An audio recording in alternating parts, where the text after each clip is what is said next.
Billy, thank you very much. You know, the conflict between Russia and Georgia could take a pivotal turn today. Russia has promised to start withdrawing troops as part of a 6-point ceasefire deal brokered by France. Will it actually hold, though? With some more insight on that is Susan Allen Nan, who is from George Mason University and specializes in conflict resolution. Thanks for joining us this morning. Thanks for having me. You have been to this region. You have dealt with some of the folks involved in this from a citizenship standpoint. What is your overall take on what's happening now as we're getting word that Russia apparently is planning to begin their pullout now? Well, I hope that Russia is beginning its pullout. I think we need to have some patience with how long a pullout takes, and with a pullout to the security zone is different than a pullout all the way into the into the South Ossetian-controlled territory. I also think that we need to realize this is a real mess, and real people have been dying. And the only good that I can see that can come out of this is that we can learn some lessons. What do we learn? I think we learned that we've seen a classic conflict escalation in motion, and it's been based on Cold War thinking has returned, and has driven us into this idea that we can have power over others. This was a military attempt to take control of South Ossetia.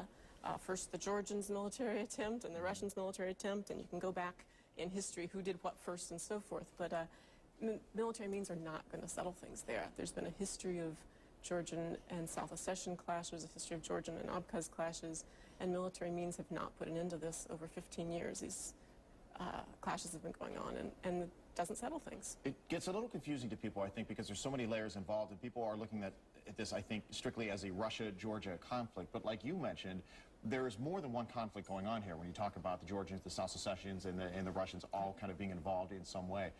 How do you approach this? And of course, this is your level of expertise in trying to solve some of this conflict situation. How do you approach something like this to find a solution that everyone can essentially live with?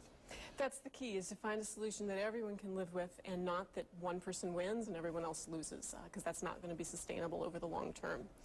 In fact, I heard this morning that the Abkhaz have been involved in retaking this area called the Kadori Gorge, which is meaning that now there's some fighting that's gone on from the Abkhaz side, which is a whole other region there.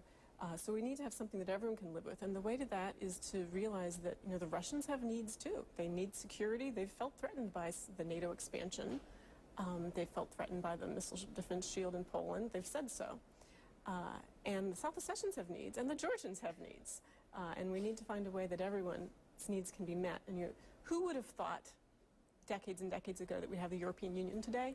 What we really need today is to embrace a moral imagination. It's a conflict resolution scholar, John Paul Lederach, speaks of having being rooted in today's realities and the grim realities of the fighting that's happening there now, and envisioning something that transcends those. So imagine in the future a multilateral mechanism that allows everyone to have a voice, security, access to pipelines, etc. Right.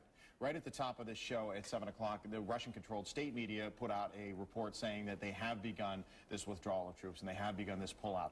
First, do you believe that? And second, if they do that pullout, you say that might necessarily not be a good thing or the safest thing if they pulled out completely.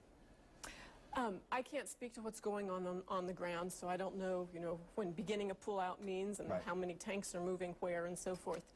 But what I can say is that an immediate withdrawal of all Russian forces, if that were to include the peacekeeping forces, could be catastrophic.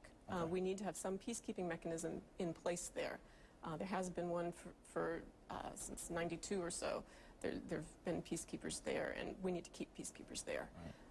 And in terms of other Russian forces reinforcing those, I don't think that there'll be a necessity over the next few days. I think those can be withdrawn. But we need to have some forces in place. As we saw just 10 days ago, Georgian forces started attacking South Ossetian forces. South Ossetian forces had been attacking Georgians. We need to keep peacekeepers there right now. Susan Allen Nan from George Mason University, thanks for the insight this morning. We appreciate it. And we're going to keep an eye certainly on the situation as it continues to develop. We'll bring you updates throughout the morning. Al?